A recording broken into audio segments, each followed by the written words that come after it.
Hello. Hi. Um, Today I'd like to talk about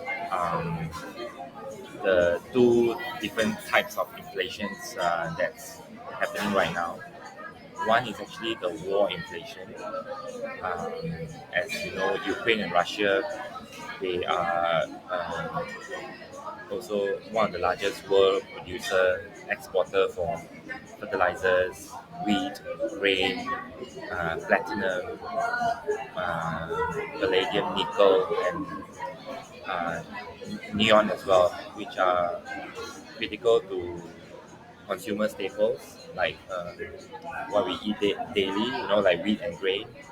And neon would be important for semiconductors, and palladium and all that would be important for manufacturing of cars and all that. So we are looking at them. We are looking at whether those inflation are transitory or um, persistent at this on these two issues. So now we have a new inflationary fear, which is prior to the war was only the spiraling wages that's happening in the US. But now you have the world two countries largest exporters having um, issues on exporting to the rest of the world because they are in war zone situation.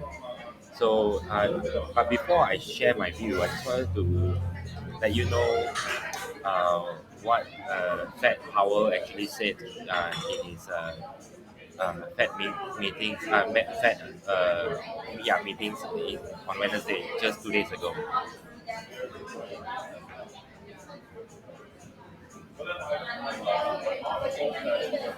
Okay, so here's how I'm thinking about the March meeting.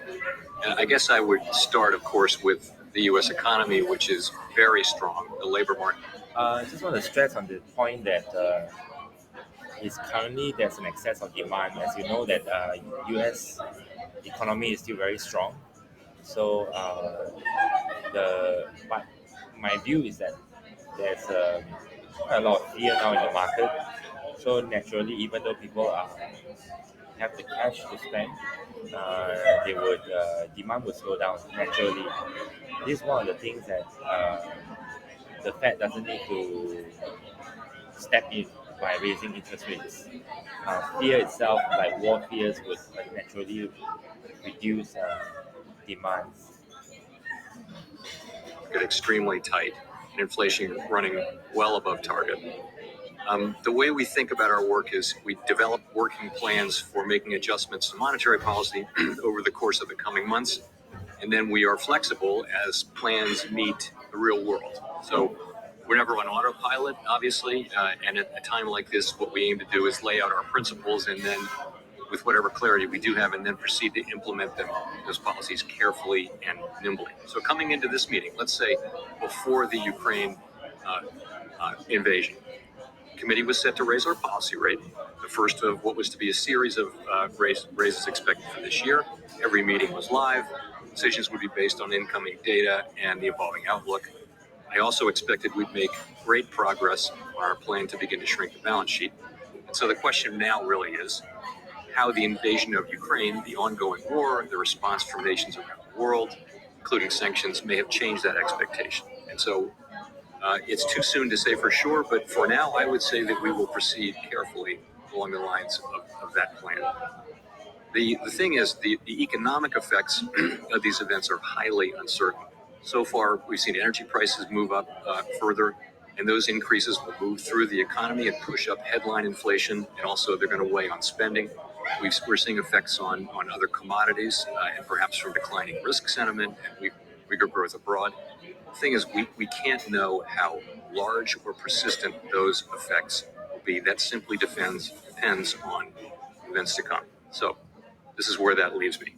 I do think it will be appropriate to raise our target range for the federal funds rate at the March meeting in a couple of weeks, and I'm inclined to propose and support a 25 basis point rate hike. We're also going to write down our new. So I just want to stop you here right now for a while.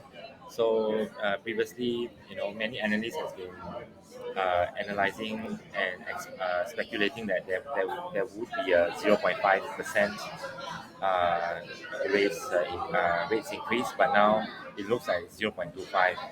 They're going to do something like a 2004 period whereby they will do a 0.25 increase over 17 to 18 times. This may happen, although I don't think it's likely.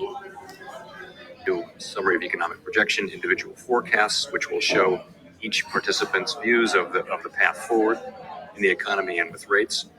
I also expect that at this meeting, we'll make good progress toward an agreement on a plan to shrink the balance sheet. We will not finalize that plan at this meeting. We'll do that when we think the time is right at a coming meeting.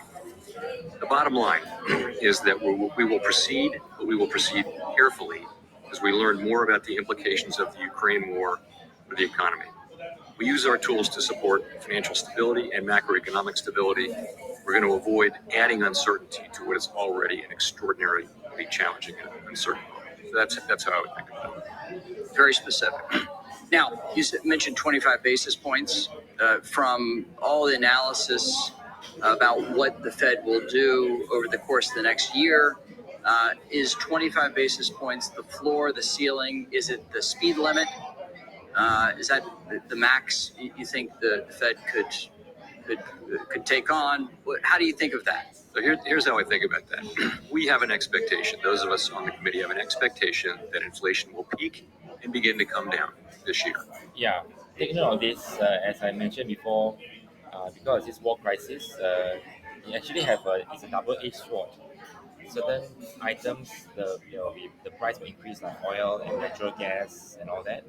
But at the same time, because of fear, uh, generally people will slow down in consuming things. So does it balance each other out? That's a question that we need to look at. And to the extent inflation comes in higher or is more persistently high than that, then we would be prepared to move more aggressively by raising the federal funds rate by more than 25 basis points at a meeting or meetings. So okay, I'm trying to keep this video short here. I'll do another video, part two video on this two inflation issues that are very separate and distinct, and may affect the market in general, and how we predict the future, especially in the rest of 2022. So that's all for now. Please click a like button, and please like some of my videos that are linked above. Thank you very much.